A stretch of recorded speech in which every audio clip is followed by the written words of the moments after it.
Children have often been told fairy tales before they go to sleep at night, but what happens when these fairy tales are only stories that consist of those things that go bump at night, and what effect does it have on its culture? Together, we will find out. For instance, the chupacabra, an actual legend born from historical events, is the menacing chupacabra. According to the Greenhaven Encyclopedia of Paranormal Phenomena, the chupacabra is a mysterious beast that kills livestock. These killings have been reported in places such as Puerto Rico, Florida, Arizona, Texas, Mexico, Guatemala, and Spain. These violent killings were usually described as dead sheep that were discovered with puncture wounds, completely drained of blood. They've also been reported to be seen with thick hair that was able to change color to match the natural background, such as a tree trunk or a patch of grass, having wings, huge claws, fangs, as well as spikes along its spine that vibrated to make a buzzing sound, or even wolf-like. The chupacabra has actually been considered to be discovered by a biologist by the name Barry O'Connor, who has said instead of being vicious and having fangs, and that supposedly drinks the blood of livestock, the chupacabra actually turns out to be wild dogs infected with a deadly form of mange. This form of mange has been caused by this 8-legged mite that burrows underneath the skin of these coyotes or wolves, and giving the animals the chupacabra look. The disease is similar to scabies as it thickens skins, fur falls off, and it also weakens the animal, forcing it to feed off the livestock. Another theory simply suggests that it was just experimentation gone wrong, where the people themselves experimented by crossbreeding domestic dogs with wild dogs, which in turn gave birth to weak animals. This forced them to feed off the livestock because they were too weak to feed themselves otherwise. The story in rural areas in Mexico is rather important because it teaches children 2 lessons: to not go outside alone at night, and 2, to take great care of their livestock, or the chupacabra will come and eat them. Next up is the duendes. And duendes are troll-like creatures, but I'm not talking about your average internet troll. These are so much more. Where in most mythical legends, they are menacing and frightening, yet the duende surprisingly is not. They are little elves in Latin American mythology, similar to leprechauns. The duendes are about 20 inches tall, and they run around naked in the woods. Both males and females have very long hair, where the men also have very long beards. They live in large clans in the jungle and mostly feed on fruits like figs. But according to other sources, the duende is a goblin, elf, ghost, or spook in the form of a dwarf, a mysterious spirit that likes to hide or even take small children in the forest by luring them with games. But despite them basically kidnapping children, they also help others who wander into the woods and have no way of being able to return home.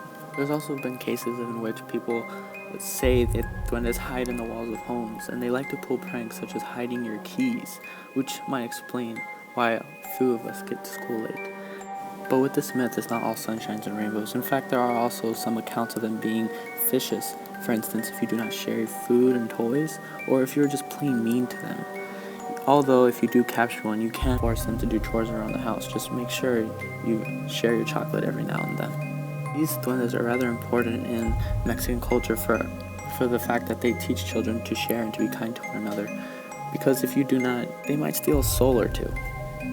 The duende is also used to teach children to stay hygienic. Why? Because, for instance, if a child were to have long toenails, the duende might sneak into the child's room at night and try to do a favor for them by clipping their nails.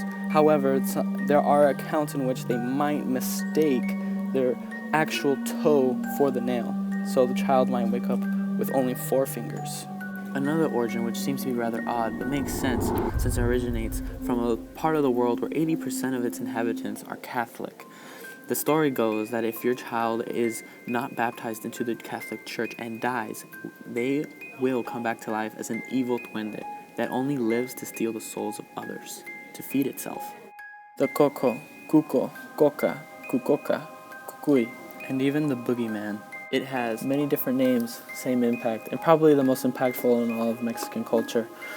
What this mythical creature does is if a child were to misbehave in the home, the father or mother would use this menacing beast to threaten the children to behave, because if you do not behave late at night while you're sleeping, the cucuy will get you, and you'll never be seen again. Of course, there's different twists to this legend. For instance, in some parts of Latin America, the cuca and the cuco, they both represent the same being, one being a male, one being female. Either way, the end game is the same. You misbehave, and you can kiss your life goodbye. Of course, this in turn would teach children to behave. La Llorona. Despite having many different versions of the famous story, the most common and well accepted among the community is this. There was once a beautiful girl, and she was young, and she finally met this rich ranchero in Mexico, and fell in love with him almost instantly. Later, they got married, and they had 2 children, a boy and a girl. However, the man was not faithful. He later met another woman, in which he fell in love with her. He left his wife and his 2 children, but vowed to return for them. Once he comes back for them, he will take them with him, but leaving the woman behind, all alone. Once hearing of this news, she was devastated, and out of jealousy of her children, she lured them to a nearby river and tricked them to enter the water, later drowning them.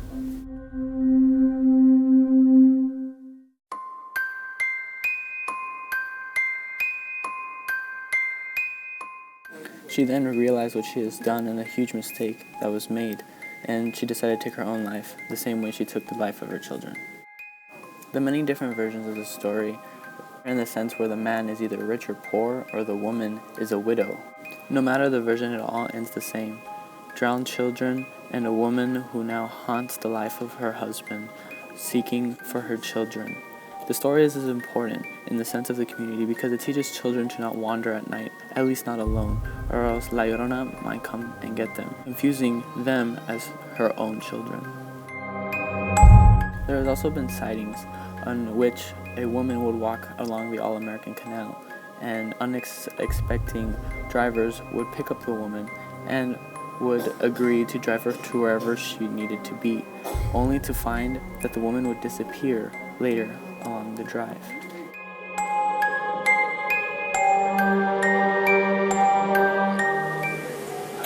Well, why does this matter? Yes, of course. There's more to it than just scaring children. But think about it. Children are our future. They're the next generation. And to keep that in mind, these stories teach them right from wrong. To not sneak out at night. To not do what's wrong. To basically be decent human beings. And to develop a world that's better for all of us. So if you really think about it, these stories are more than stories. It helps create the future.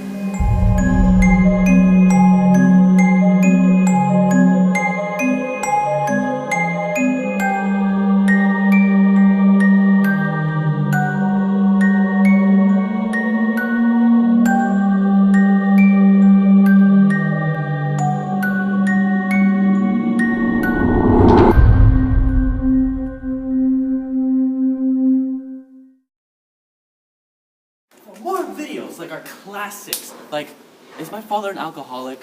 Why did my mom leave me? And what are those pills under my sister's bed? Subscribe to us. And always, stay tuned.